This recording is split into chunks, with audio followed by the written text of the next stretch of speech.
Good evening, everybody, and welcome to In Conversation, Stockton Authors Celebrate Stockton. And here is Ronald Eset Ii and Mary Jo Gohlke. I'm going to read their bios in a minute. But first, let's just talk for a minute about Stockton, California. I used to jokingly refer to myself as the world's foremost Stocktonologist, but in the company of people like this, I think that I have a lot to learn, and I have learned a lot from both of Mary Jo's book and from Ron's opus magnum, competing voices. So let's talk about Stockton. In the 33 years that I worked at the Stockton Record, Stockton has changed demographically in its mixture of peoples. Stockton has changed politically in its post-bankruptcy fiscal sobriety. And Stockton has not changed. Stockton's leaders have not succeeded in, I think, their priority, which is integrating Stockton into the Bay Area's economic macro region. They have had some success in attracting jobs, but they have not had the economic transformation for which they yearn. Consequently, Stockton is still mired in some of its long-standing problems. It collects fewer tax dollars thanks to the low-wage agrarian economy, then it can't buy its way out of its problems. So even though we voted ourselves a 3/4 cent sales tax and hired 120 more police, we're still about 130 short of where a Harvard criminologist said we should be when we passed 300,000 people. Consequently, we still have a problem with crime and our signature crime, gun violence. I should say, for context, that I really like Stockton. There are things about it that peeve me, but I think that underneath Stockton's problems, there's a wonderful community. And I think that's why you see people come back to Stockton, even people who've left and moved away. So I think it's a really good place. What frustrates me is that it's had such a golden era, or several eras at which it was much more sophisticated in terms of its urbanism and prosperous in terms of its economy. And I think we're going to talk about a little bit about that tonight. Where is Stockton in its evolution? Why is it not living up to its full potential? Why do we have, for instance, one of the last urban undeveloped waterfronts in the state of California? Why do we have a downtown that's full of organic architecture? And by organic, I just mean the real deal valley architecture that's unique and characteristic. You pull off most American off-ramps and you come into this generica, what you find there, a Target, a McDonald's, a Bed Bath & Beyond. But those buildings have real character, and if you gussy them up, they're quite beautiful. So why is downtown's comeback, although it's finally started, it's moving a lot slower than I think any of us would like to see. What about the health of our neighborhoods? Are our neighborhoods healthy? Or are they all past their prime, most of them? And what about, our sense of community, the strength of our civics, our civic IQ and all that? Where are we with that? And what can the past tell us about where we are now and how we can get to where we'd like to be in the future? So we have two people here that have a deep insight into Stockton history, and I assume that casts a lot of light on Stockton's presence, so let's talk about them. Ronald Eset Ii was born and raised in Stockton. He attended local schools, College of the Pacific. He got a BA and an MA in history there. He studied for a doctoral degree at the University of California. He specialized in American and modern Japanese and modern Chinese history. He did a dissertation on religious and scientific origins of the Constitution. That's interesting. For 35 years, he was a member of the Catholic religious order known as the Brothers of the Christian Schools. The brothers made a famous brand of wine and brandy, by the way. Was it called the Brothers? No, Christian Brothers. I see we have some familiarity with that product in the house. That's great. So, were you involved in the making of the Brothers Spirits? No, but a good friend was. A good friend was that made? A confrere, I should say. His name was Justin Myers, and he became one of the most famous vintners in the Napa Valley. Was this made at the site of of where you lived and in the novitiate? Yes, it's now the Hess Vineyards. The winery is now the California Institute of Cooking or something. So it was a very big operation until Gallo drove out the brothers in terms of their brandy business. Oh, shucks. He taught for some 40 years at St. Mary's College in Moraga, mostly America civil religion. And he's written 4 books. He's contributed to a 5th. He now lives what he calls his golden years in Palm Springs. Mary Jo Gohlke. Mary Jo Gohlke is a retired librarian. She's written 2 books on Stockton history. The second one we're here to discuss tonight, A Lady's Place, concerning the 126-year-old Philomathian Club. It's in its 2nd printing. It's taught in English classes at San Joaquin Delta College. She's got a master's degree in library information science from San Jose State College. She worked at UOP. She won UOP's Pacifican of the Year Award. She left there for a job at the Stockton San Joaquin County Public Library System, worked there for years, retired in 2009. And she is a recipient of the annual STAR Award. That's the Stockton's Top Artist Recognition Literary Arts Award. She's lived in Stockton for 26 years, so she's not the new kid on the block. And Mary Jo, I find your biography woefully inadequate. So I did a little more research. So, as you may know, I was a columnist at The Record for 26 years. So one day in 1999, I got a call from a UOP library staffer. She was calling to ask, how do I find out which American president first pardoned the White House's Thanksgiving turkey? So she was working on an exhibition at UOP called, do you remember the name, Mary Jo? Pardoning the Turkey. An exhibit of first turkey trivia, the first turkey being the White House turkey. So I remember her saying to me, I wrote to the White House. I think they thought I was just another lunatic. And all the librarians at UOP have just been laughing at me. However, I referred her to the Encyclopedia of Associations, from which she found something like the National Turkey Federation, and she got her turkey information, and she had her turkey exhibit. So that's how I came to know Mary Jo Gohlke. And I've been turkey crazy ever since. Yeah, well, it was a delightful, fun exhibit. So, let's talk about your books, and let's talk about Stockton. Ron, you have written an A to Z history of Stockton from the first people to the present.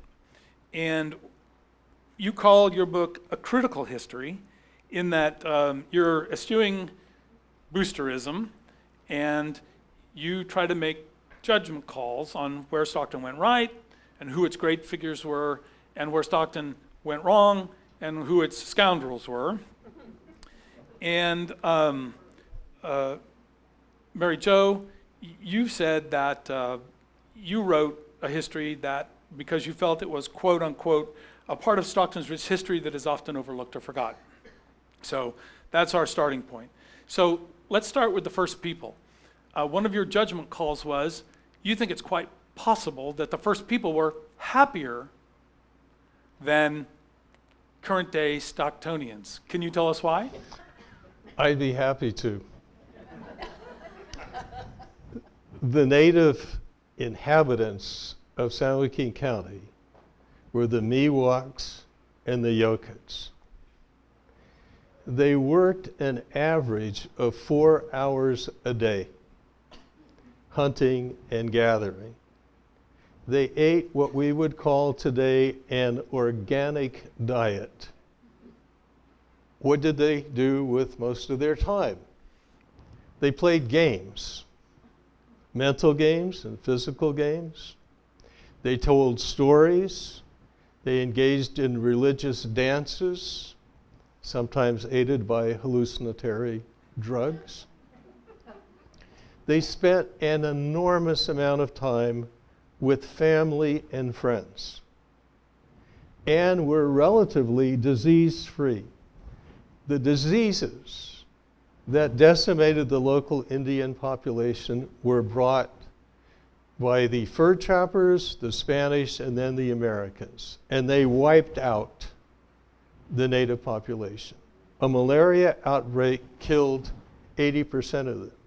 Now, if they didn't have immunities to those diseases, that tells you that those diseases were absent.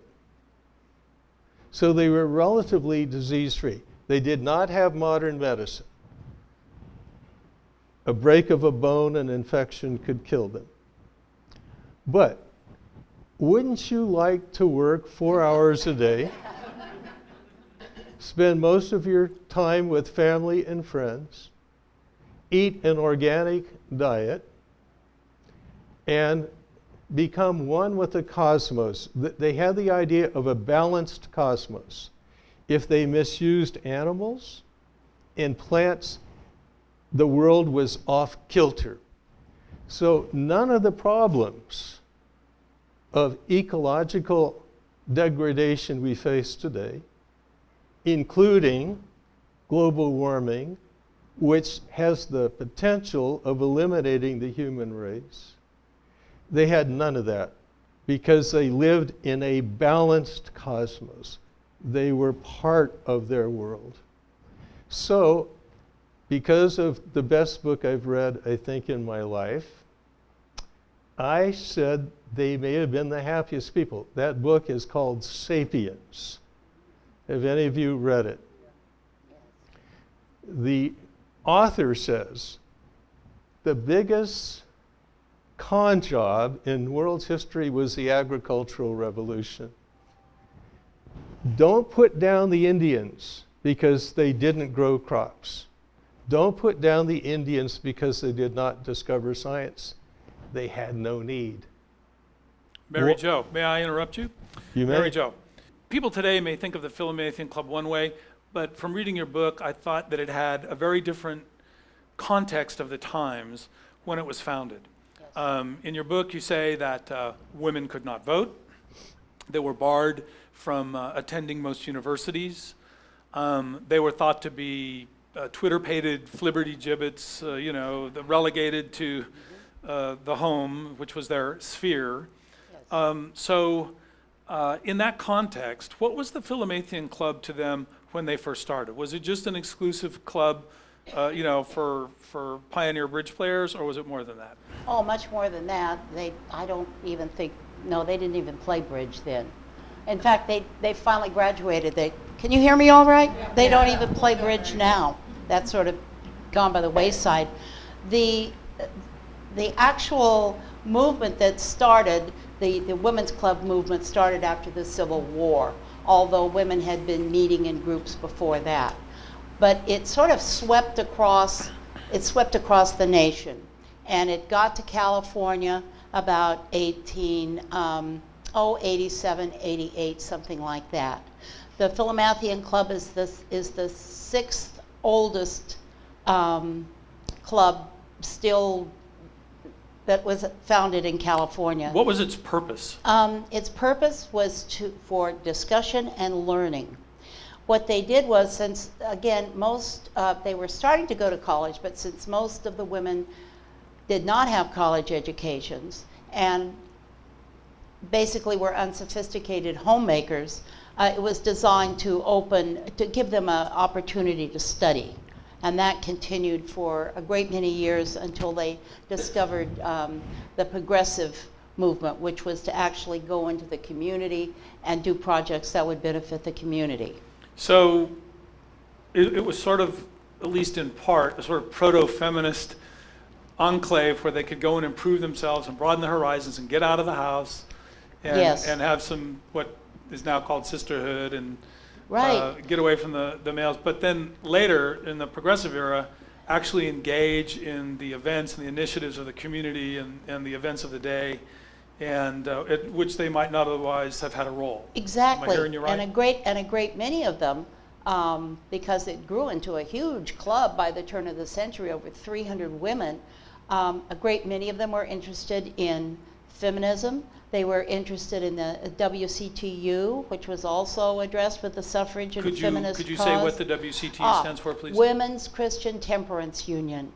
It sounds a little forbidding today, but actually the WCTU was very strong with the suffrage group. They were also involved in politics. Even though women couldn't have the vote, they were very, very strong in getting out the vote for the political parties that they thought would do the most for them and would do the Well, most how for the did community. the temperance women do in wide open Stockton, Mary Jo?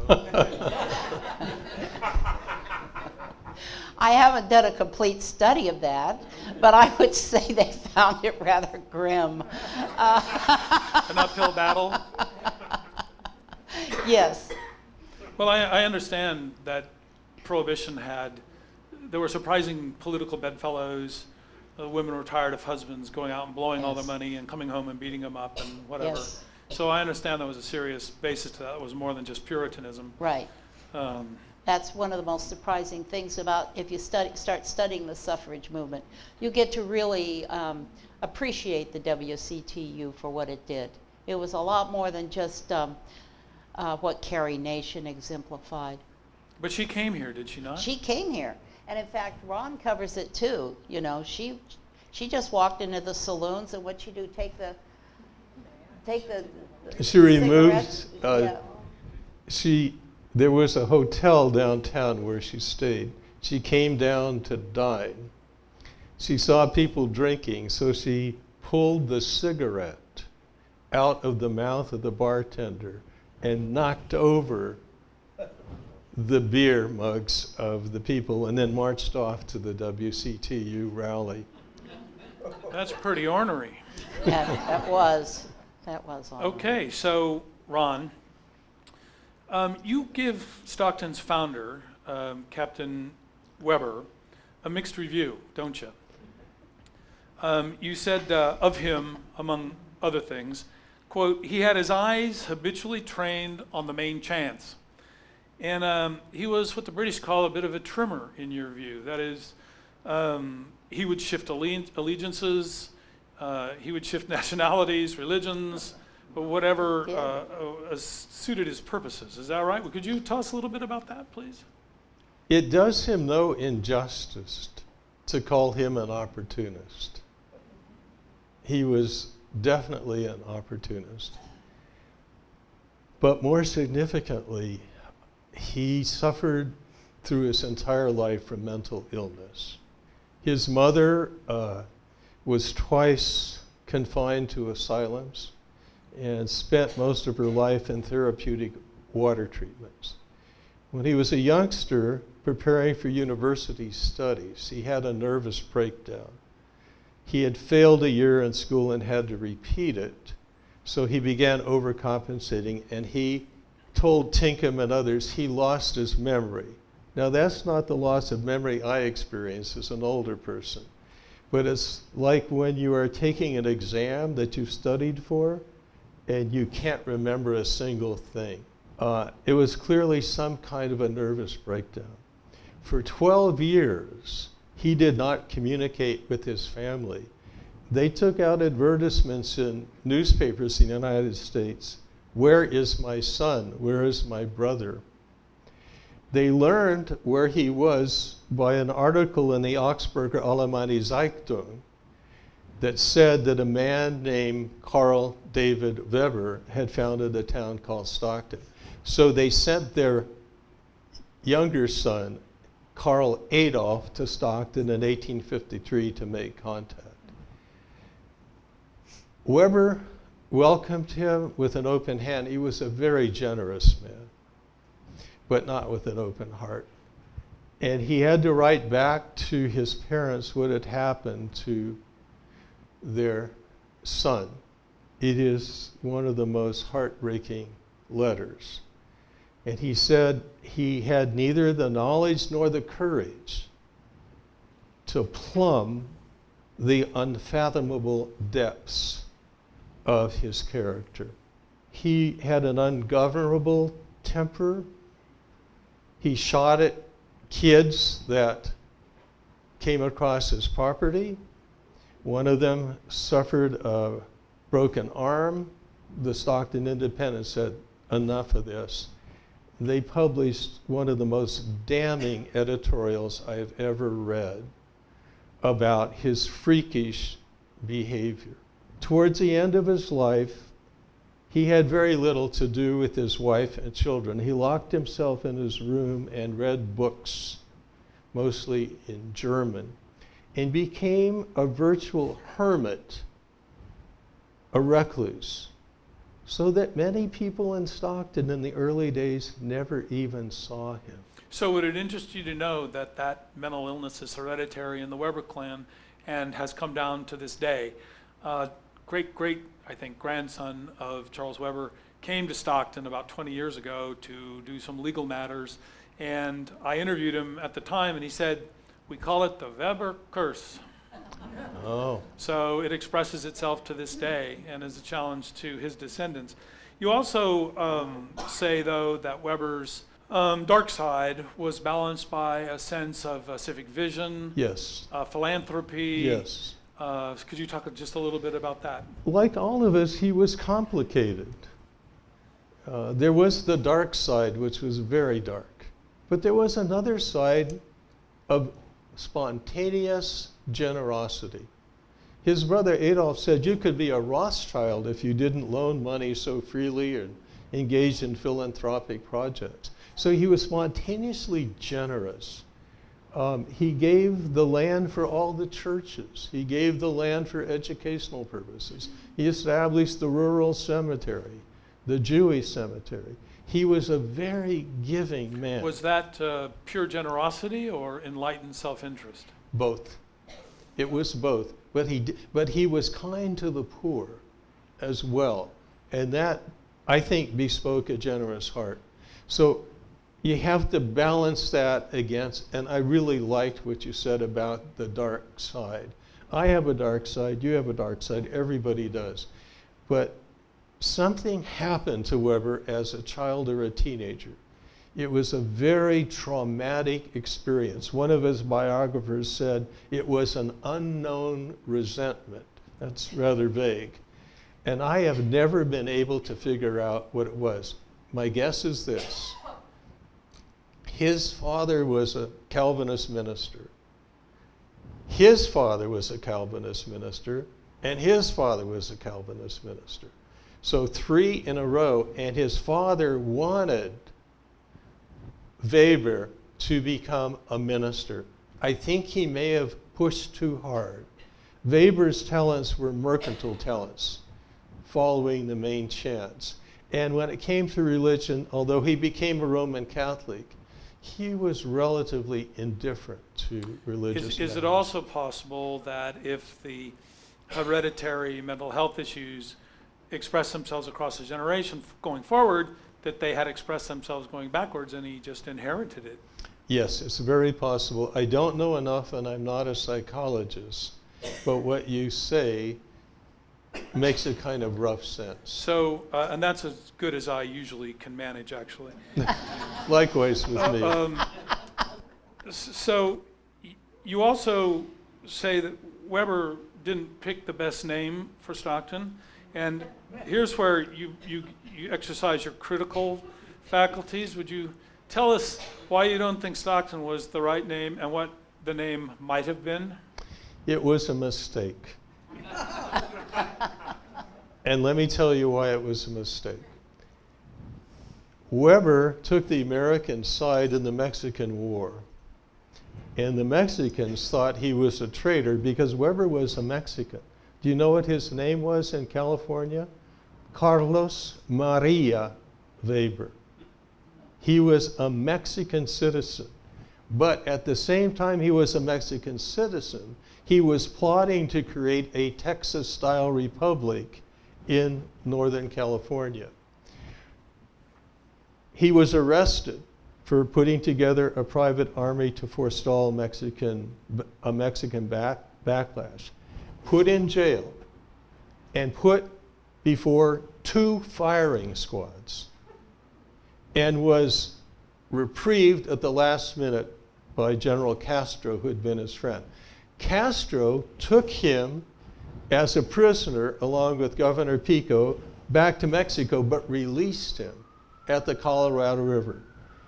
Weber had to get from the Colorado River to Los Angeles, a distance of 224 miles on foot.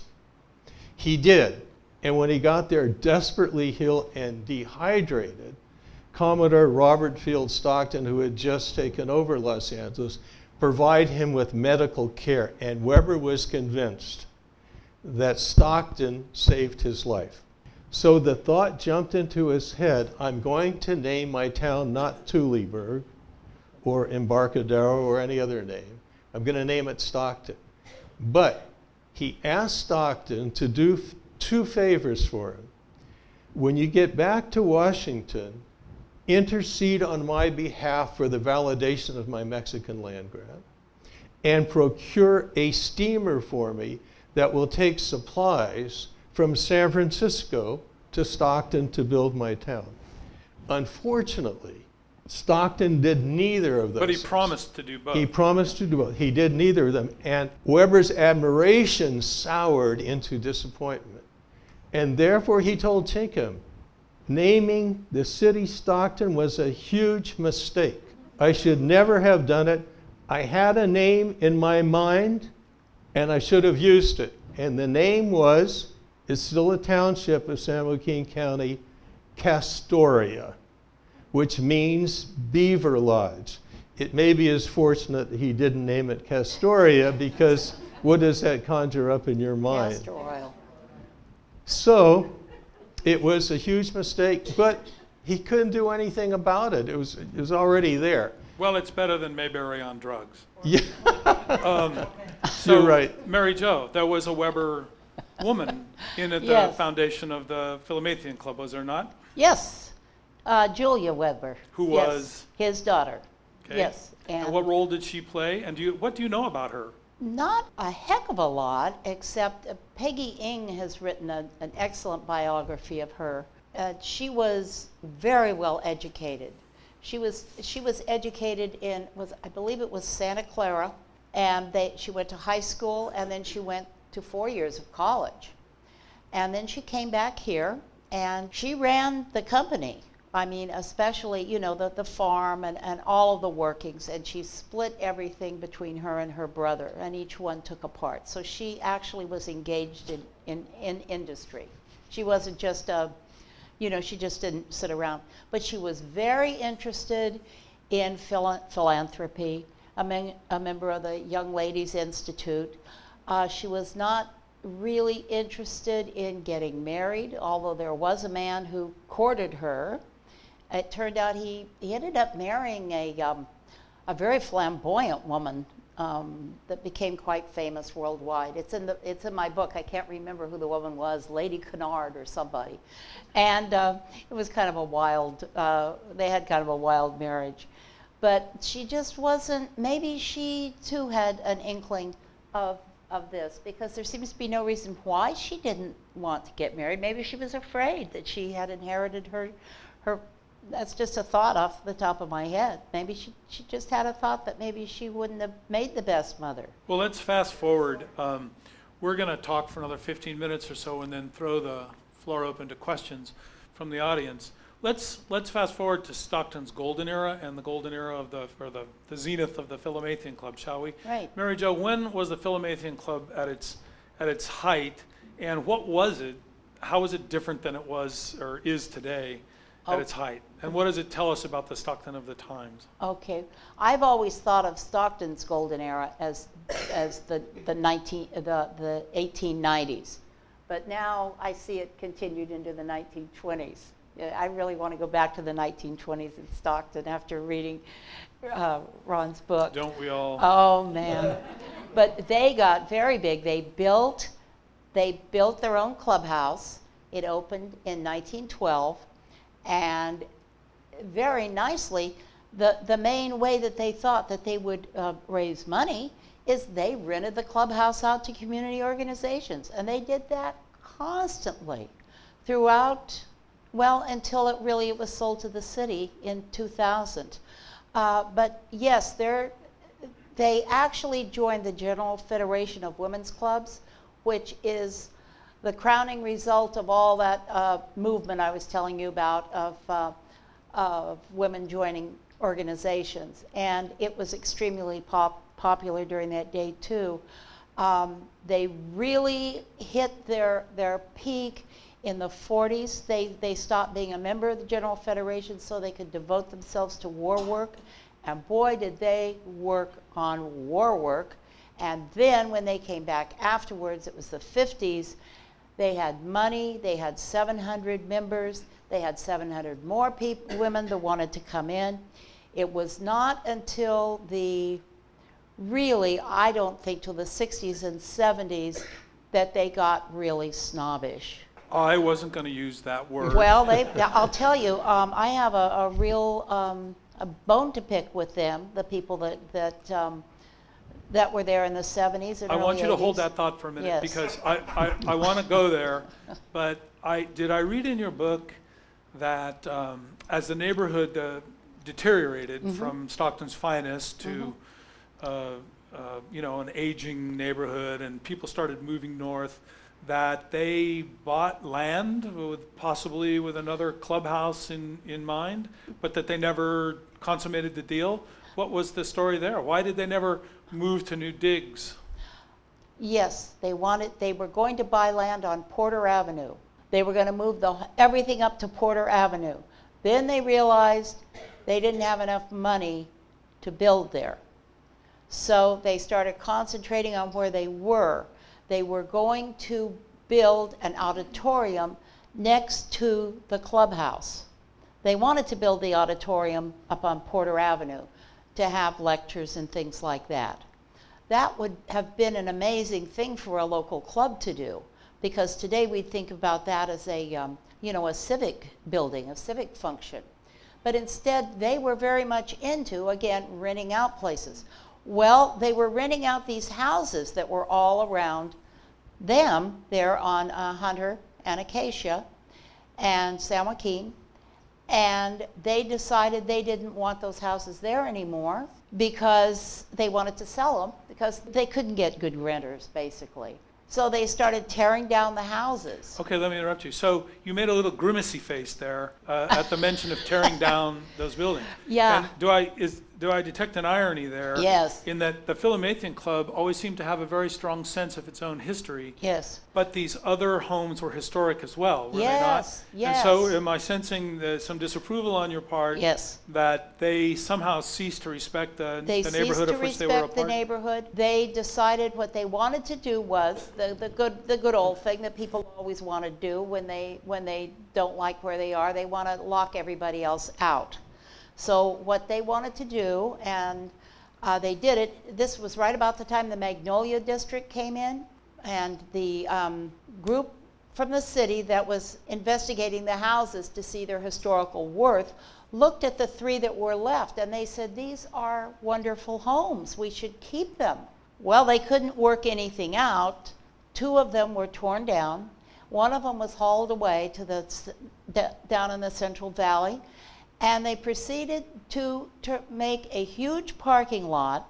It never was enclosed by a chain link fence, but they wanted to do that because they were tired of not having anywhere to park, and of people getting into their yard, and of people getting into their cars. So they wanted a protected area. And they got extremely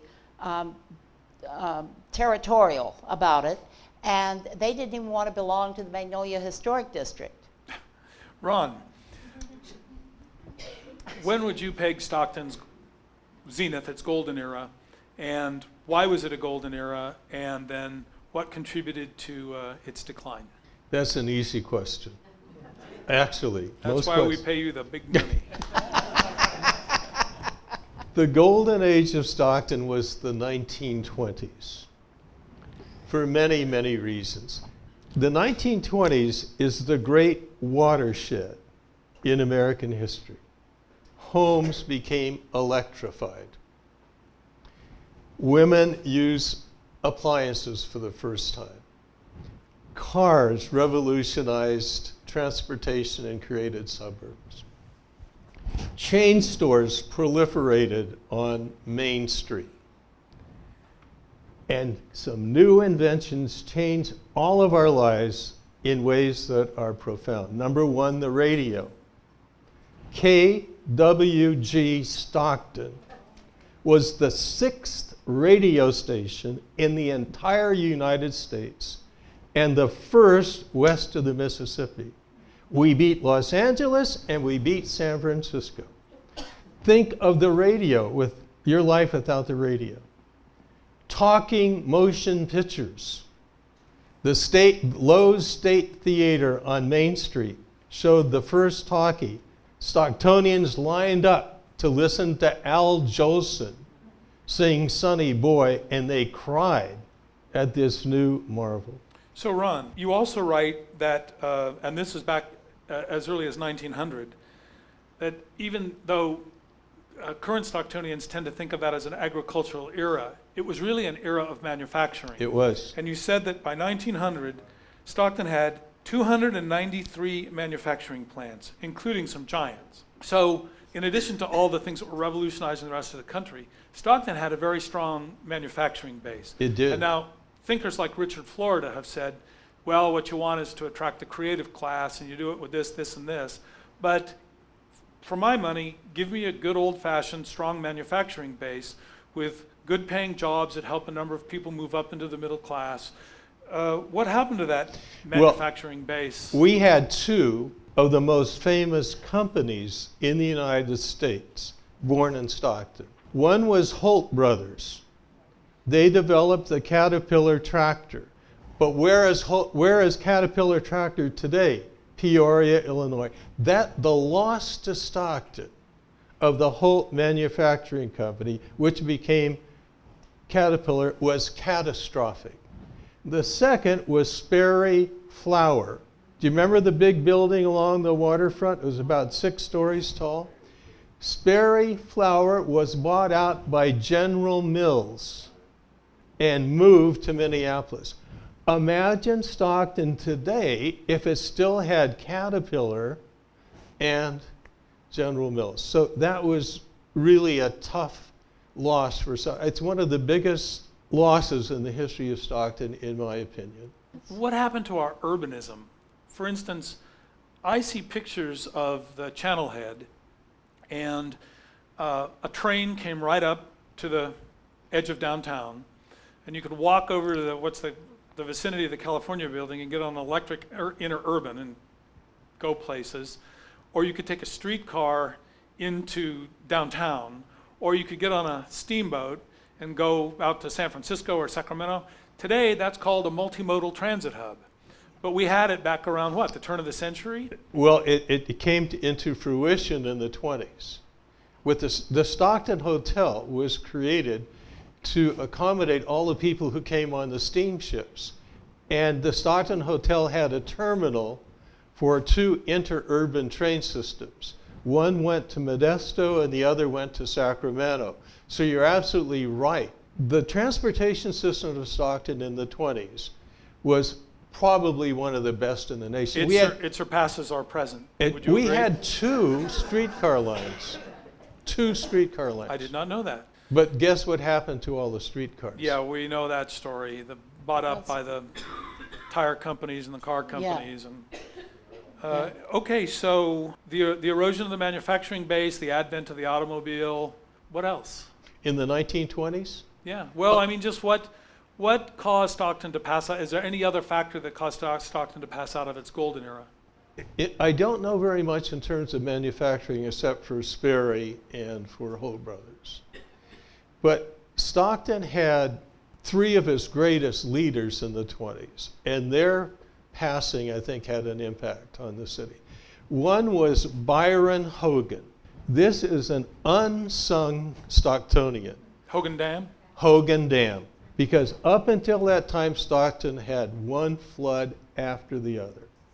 The second, and I cannot praise this man too highly, he's a fellow Genovese, Manlio Silva the druggist who founded the Stockton Symphony Orchestra, which, and this should be a source of pride for everybody in this room, is the third oldest symphony orchestra in California. First was San Francisco. LA was 1919. They're celebrating their 100th. Stockton will celebrate its 100th in the next decade. Sacramento didn't get its symphony until 1948, and they canceled the first concert for lack of interest. And who's the third? Well, we all know what Philistines they are up there. The third is the first president of College of the Pacific, and that's one of the big things about the 20s.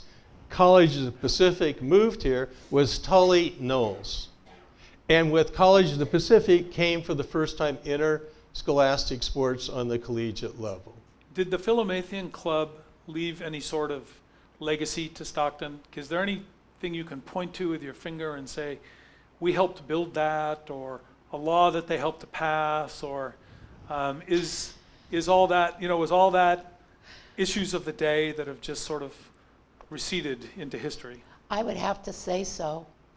They have managed to hold on to themselves. They're growing their membership back, and I'm a member, so I should say we are growing our membership back. We're taking more interest in the community. There were many years there where they finally could no longer afford the building. The building is a treasure. The building is lovely. And we have now a foundation. We don't, the club doesn't, but there's a foundation. And they want to open the club, again, to the public for weddings and things of that nature. There's a little bit of that going on now, but not much. So basically, it's going to have to reinvent itself, both under the foundation and under the club that meets there. Would you agree that the Philomathian Club is a great example of DIY? I mean, do it yourself, pull yourself up by your bootstraps, community activism and leadership? No. I did not see that coming. Let me ask you again. So what I'm saying is, today we have such strong levels of government. Yes. And anybody that wants to get something done in Stockton is often applying for a grant or some kind of government money. Is there, and you don't have to change your answer to make me happy here, Mary Jo, but is there a lesson in there for people that want to show leadership and get things done in this community? Yes. You just have to keep at it. Also, that whole idea of the women's movement, it's come full swing, because now, next year, we're going to have celebrate the 100th year of the ratification of the 19th Amendment, which is women's suffrage.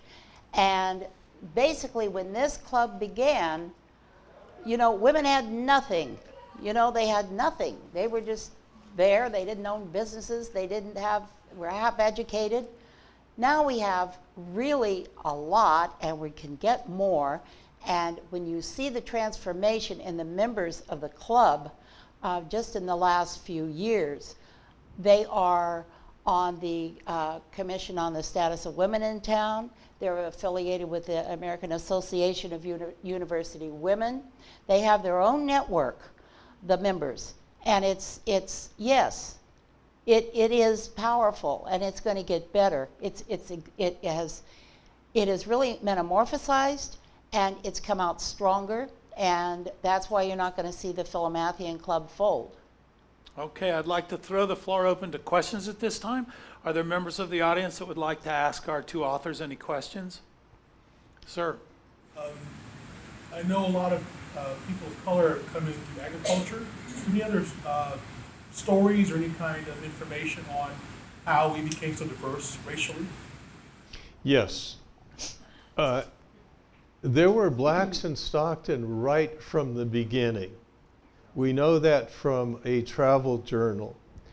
A couple of blacks took pot shots at a tent and were put on trial, which ended with get out of town as quickly as you can. But what's interesting about the story is not early day justice, but the presence of blacks. the Stockton Mining Company had a black cook. The Stockton Mining Company was the first corporation in California. A lot of blacks became very prominent in the gold rush days. One named Robeson, a very admirable man, was an agent for Wells Fargo and very highly regarded. But there's one black who stands very tall, and there's a monument to him near her. His name was Sanderson. He was an abolitionist from Massachusetts, part black, part Scottish, part Wampanoag Indian. He came to Stockton to teach at the Elk Street School. The original streets of Stockton were not named as they are now. They were like Elk Street and Beaver Street and so forth. He was the teacher at the Elk Street School for coloreds. Excuse me for using that term. It was a segregated school. The school was abolished in the 1870s. He was a remarkable human being. He had earlier lived with Frederick Douglass. And here in Stockton, he created probably the best school in town. And the news got around that the school was excellent and that his moral influence was beneficial. So blacks sent their kids to Stockton to board and attend the Elk Street School. Ron? Yes. Can we also mention the Chinese that came to the gold rush and also became laborers that built the levees out in the Delta? Can we mention Absolutely. the Japanese that farmed out in the Delta and elsewhere? The Filipinos that came as farm workers, the Sikhs. Who am I omitting? Well, the Italians. Just kidding. No, you're absolutely right, and thank you for bringing those up, especially the Filipinos. One of the chapters is mostly on the Filipinos. And that's great, by the way. I want to commend you for that. One of the things I learned from the Filipino Historical Society is that Filipino history is invisible. And I really commend you for giving these remarkable people their due.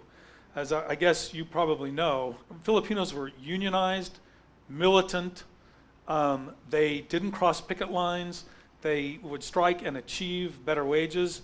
And it was a Filipino Stockton guy, Larry Itliong, that convinced Cesar Chavez not to cross the picket lines, and that it was Itliong and Dolores Huerta who had the union up here that merged with Cesar Chavez's, and that's the United Farm Workers. But there's a huge Filipino contribution there, and it never gets told, but it's in your book. So kudos. May I add just one thing? Most people here think that Cesar Chavez started the Delano grape strike. No. It was Stockton's Larry Itliong, a Filipino. This is an unsung hero in the history of Stockton. Because there's no street named after him, there's no park named after him.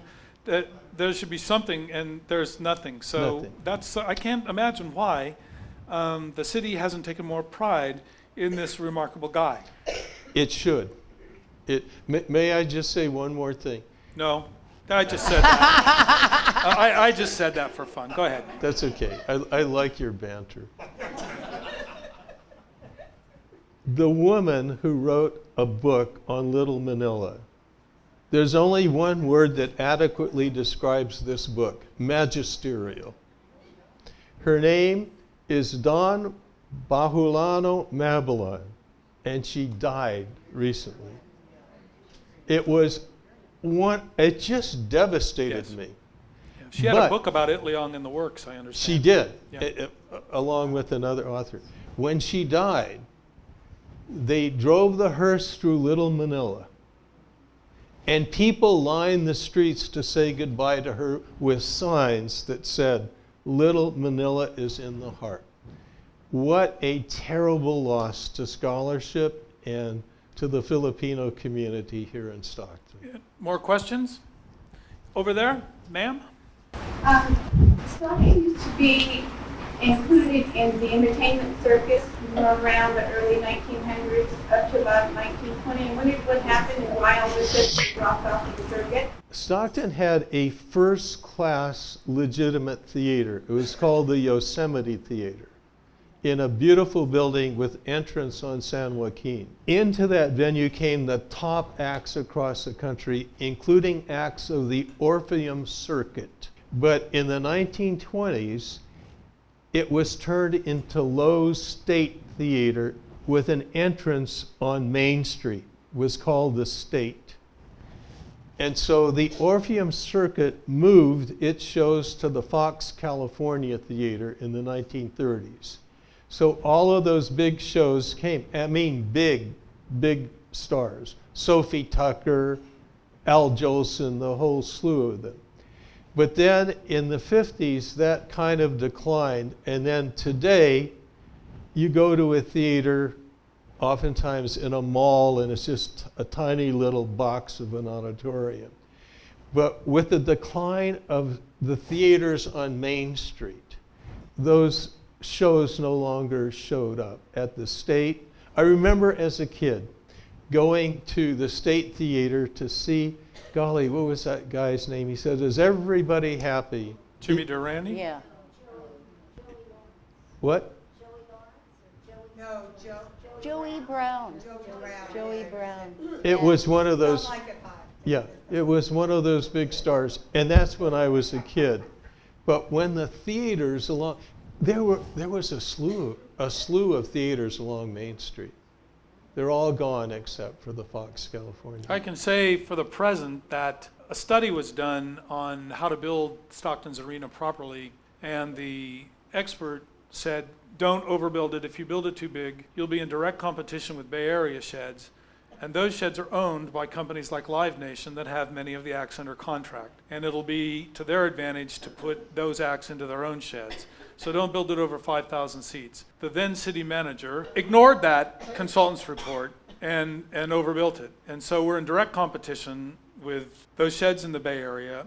And so, and then the second factor, I think, is the advent of Indian casinos, which can now afford to outbid Stockton for acts that are coming up, you know, on, as you call it, the circuit. They can pay more, and they do. So that's kind of unfortunate, and it makes the arena underperform. Still, it's an asset for the city. Any other questions? Yesem? I'm wondering about Prohibition and how it affected, you know. Prohibition in Stockton. Let's hear from you both on this, okay? Okay, because you know there a was lot strong about Prohibition too. commitment to temperance. I want to hear both sides. Okay. In Stockton, speakeasies were not called speakeasies. Speakeasies were places where they also served food, and they were mainly in big cities. Here they were called blind pigs. And there were 39 blind pigs, or what you would call a speakeasy, in Stockton alone. So anyone who wanted to drink could get it in Stockton. That was not a problem. When the sheriff tried to confiscate sills and close blind pigs, he was sent a death threat. So Stockton was what you would call a wet town during Prohibition. Kennedy, who wrote a 3-volume history of Stockton called It Happened in Stockton, which is a gold mine, said in one notation of what happened on a day in February in the 1920s, a blind pig on West Lane was raided. And then beneath it he said, this story was repeated constantly. The only difference was the date and the name of the blind pig. So Prohibition didn't work in Stockton. Mary Jo? I skipped Prohibition altogether and went right on to the cat houses in World War II. Oh, yeah, she's good on that.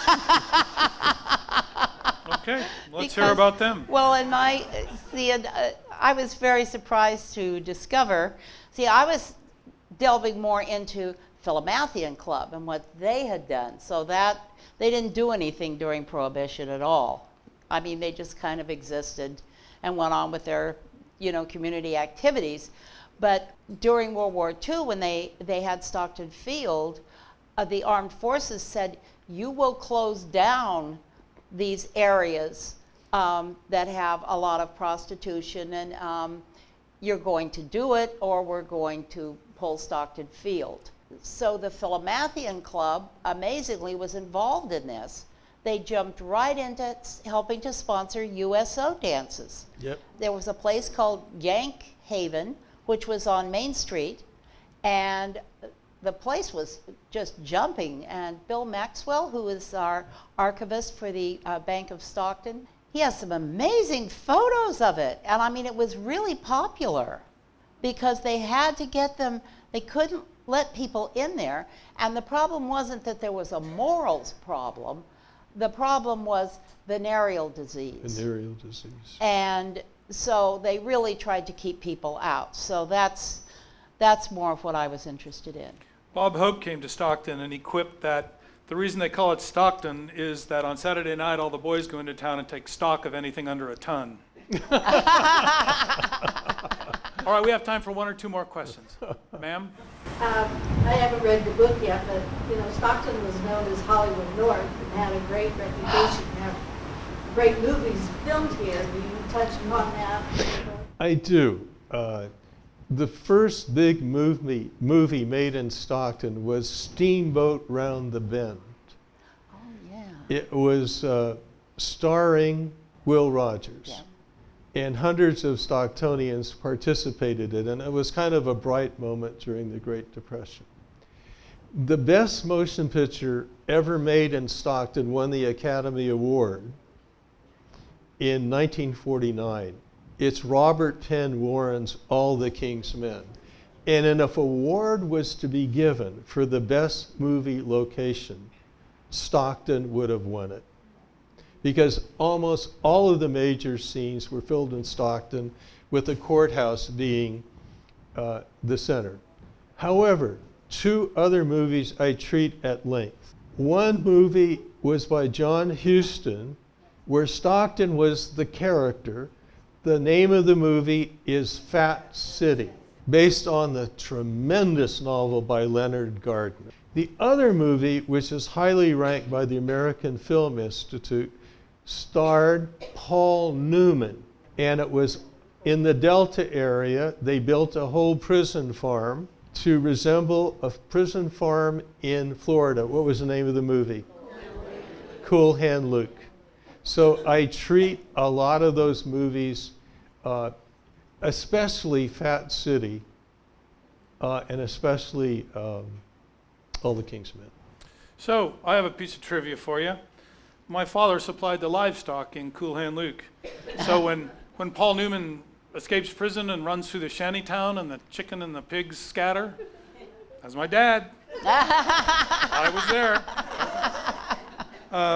Okay, so one more quick question, ma'am. What do you predict for the future based on what was done before? So what is Stockton's future? Is that kind of part of the question? Okay, I like to talk about this. Stockton has a bright future if it does the following things. That's oversimplifying things, but number one, overcome its inferiority complex. Number two, stop bad-mouthing the city. Go on the internet and you'll see something like, Stockton's a dead-end town, but it has a great symphony. What? A great symphony doesn't make a dead-end sound, a town. Next, change the city government. Stockton's population is larger than Cincinnati, Ohio, and Pittsburgh, Pennsylvania. The city manager form of government, a product of the progressive movement, is out of date. Stockton needs a strong mayor government. You'll excuse me for saying this, Judy, but it also needs a state university, along with Pacific, my alma mater, very distinguished institution, and hopefully on the grounds of the old Stockton Asylum. Stockton also needs to stop thinking of itself as a small agricultural community moored in the Central Valley. You said something at the beginning which was excellent, and I'm going to ask you to repeat it. Stockton now is part of what? Well, leaders would like it to be part of the Bay Area economic macro region. They'd like to carve off a big piece of that Silicon Valley prosperity, but also transform the culture as well. However, I think the Philomathean Club has a lesson there, which is developing human capital organically and from within. I think that another way to go about it is, instead of sending white-haired guys in three-piece suits to make PowerPoint lectures to kids in t-shirts and saying why it's better to come to Stockton, is to develop our own entrepreneurs and have our own startups in those wonderful spaces downtown. And believe me, I'm a charter member of the Stockton State University Club, or as Assembly Member Eggman would have it, Stockton Polytechnic University. I'm big on developing Stockton's human capital and raising our civic IQ so that we have a deeper bench of skilled leaders and who can help us to change our culture and become attractive to the people in Silicon Valley, because half their labor force is living here anyway. And it is cheaper to do business here than there. There is a logic to coming here, but the town needs a cultural transformation, It and does. education in my view, the key. is central to that. Yeah. So I would like to thank the audience at this time for coming here tonight. Thank you so much for being such a good audience. I'm, in a way, almost going to give the last word to Mr. Isetti, although I'm going to read it. A recurring theme in his book, and one of the most intelligent, is whether our notions of civilization, quote unquote, or progress are really as superior as we hold them to be. When he talks about maybe the first people were happier, or when I talk about the multimodal hub that was there at the Channel Head, or the streetcars that were there, or this classy club of people that developed themselves, I think there's a lesson in there that we should approach with humility, because in some ways they did surpass us. And so when we look to better our city, I hope we can take lessons from both of these books and both of these fine authors. So thank you. Mike, can I make just one concluding comment? Is there any stopping you? Not when it comes You're to a runaway train, Ron not, Eset. not when it comes to talking about Stockton. You go, bro. Okay. I could not have written the book without you. I relied on one column after the other. Your columns were historically based, well written, provocative, and I just want to say thank you. I think I see the applause sign. Yeah. Oh, no, please stop. Okay, number two. Thank you. I could not have written the book without Mary Jo. Now, you've concentrated on A Lady's Place, and that's legitimate. But she wrote another book, Remarkable Women of Stockton. And I mined that book, as you can see, especially with Mary Elizabeth Humbarger. Mary Jo's books are well researched and, just like your columns, beautifully written. And especially in the chapter on the Gilded Age, Mary Jo shines through just about every paragraph. Well, thank you for those kind words. Thank I you. And they're appreciate it very sincere. much. Well, Appreciate it very much. well, Thank you. thank you. Thank you.